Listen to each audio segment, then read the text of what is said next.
Francis Valla, Bonjour. vous êtes le président d'SOS Méditerranée qui co-gère l'Aquarius avec MSF. Alors tout d'abord, une première réaction à l'assaut, si je puis dire, de votre siège à Marseille. Bon, bah, écoutez, bien entendu, c'est une réaction indignée. Cette occupation s'est faite comme une opération de communication qui marche d'ailleurs. Eux sont contents, hein. Hier soir, j'ai eu de façon totalement incroyable un appel des identitaires. C'est étonnant de notre réaction, enfin je veux dire, totalement surréaliste, nous qui causons la mort des migrants en Méditerranée. Je n'ai pas eu d'autre solution que de raccrocher.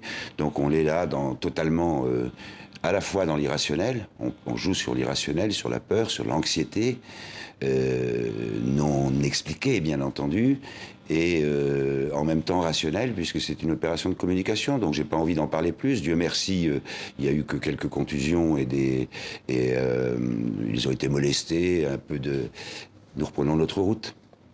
Alors parlons de l'Aquarius, qui est donc à quai, à Marseille, à vide, et sans pavillon pratiquement, puisqu'après Gibraltar, Panama menace d'enlever son pavillon. Oui. Quid de ce pavillon, justement? Alors moi, je vais vous dire, je viens pas du milieu des ONG, je suis un homme du maritime. Ça fait 40 ans que je suis dans le maritime, je connais par cœur notre histoire maritime. Nous sommes en train de vivre une première dans l'histoire récente du maritime, en tout cas une double première, depuis la guerre. D'abord, nous sommes le seul pavillon au monde à s'être fait retirer 2 fois de suite.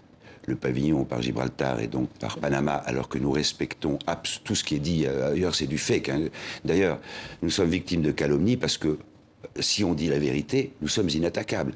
Donc nous respectons absolument toutes les conventions, toutes les règles. Nous sommes toujours sous l'autorité des autorités, les conventions internationales, les règles de pavillon.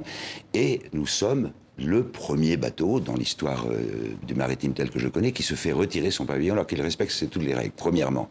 Et deuxièmement, aujourd'hui, nous risquons d'être le seul pavillon au monde, alors que vous avez un tas de bateaux qui ne respectent pas toutes les règles et qui trouvent tous des pavillons, sous prétexte que nous faisons du sauvetage. Enfin, c'est une énormité à ne pas pouvoir avoir de pavillon. Et la raison est simple, c'est qu'après que soit évoqué, tout à l'heure vous disiez que dans votre sujet, le ministre italien qui disait qu'on ne respecte pas les conventions internationales, c'est juste un mensonge.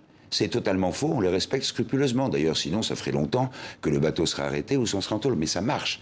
Et ce qu'il fait, évidemment, par derrière, il n'invoque pas le droit, il appelle les autorités de pavillon. Nous le savons maintenant, d'une part, parce que Gibraltar, ils avaient eu la finesse de ne pas le dire. Panama l'a écrit, et en plus, avec l'armateur, non mais a dit très simplement, voilà le chantage auquel ils ont été soumis. C'était pas du tout un chantage juridique, c'était de dire, si vous voulez que les bateaux qui battent votre pavillon continuent de venir dans les ports italiens, il faut abandonner l'Aquarius. Et pourquoi est-ce qu'il ne serait pas tout simplement français? Il est à Marseille aujourd'hui. Alors, écoutez, c'est une question à laquelle j'ai souvent à faire face, bien entendu. Je pense que à certains moments, la France, comme d'autres pays d'Europe, a été, au moins par omission, responsable de cette crise en laissant l'Italie seule, précisément face à ce drame. Maintenant, nous ne faisons pas de politique. Ce qui nous intéresse, c'est de battre un pavillon et surtout de dire la vérité. Comme ça, on est inattaquable. Nous avons un bon dialogue aujourd'hui avec les autorités françaises, comme avec un certain nombre d'autorités européennes. Maintenant, la question du pavillon n'est pas une question simple, il faut le comprendre aussi. Il y a des règles, par exemple, pour les pavillons. Notre navire est un navire ancien, les règles de l'État français font qu'au-delà, alors, il peut y avoir des dérogations.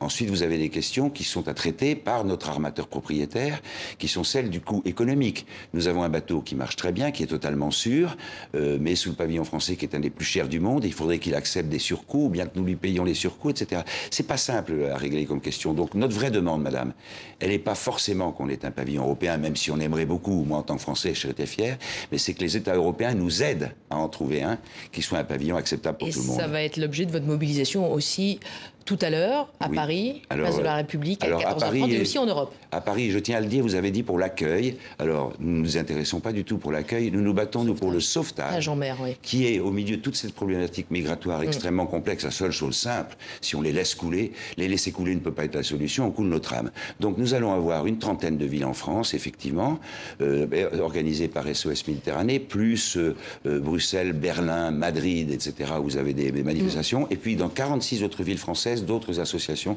qui vont venir en soutien, et c'est effectivement donc, pour que nous puissions retrouver un pavillon. Vague orange. Voilà, Vous avez entendu. Merci beaucoup, Francis Valla. Merci à vous. Merci.